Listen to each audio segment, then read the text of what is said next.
কলকাতায় আমাদের সব আপনজনদের ছেড়ে এসেছি, সেটা ভাবলে মনটা একটু ভারাক্রান্তই হয়। শান্তিনিকেতনে সেরকম কেউ নেই যে আমাদের বাড়িতে চট করে বেড়াতে আসবে।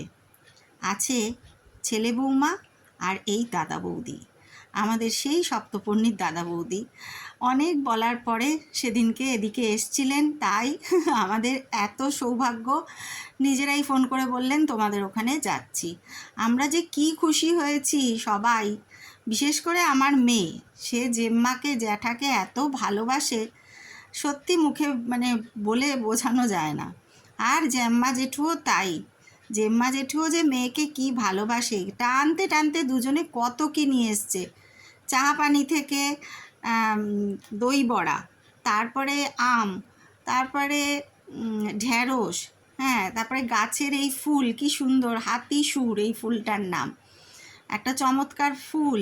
আর এই যে দেখো কত পোটলা পাটলি নিয়ে দুজনে এসছে আমাদের কাছে।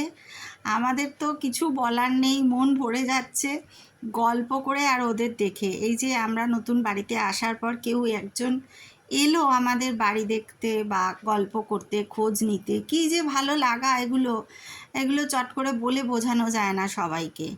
খুব জমিয়ে আড্ডা মারলাম, ঘর দুয়ার ঘুরে দেখালাম, কি আর দেখাবো, ছোট্টখাট্টো আমাদের ফ্ল্যাট।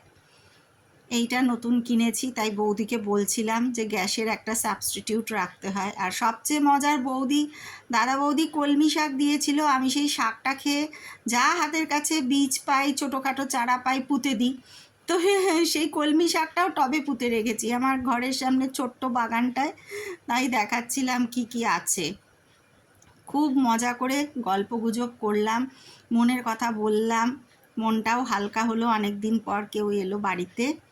তারপরে আর কি, দাদা বৌদির তো চলে যাবেই, আর সন্ধে হয়ে এসছিল, আবার অনেকটা যেতে হবে। আমরা যেখানে থাকি সেখান থেকে বৌদিদের বাড়ি প্রায় মিনিট 15 টোটোতে, 15-20 লাগে।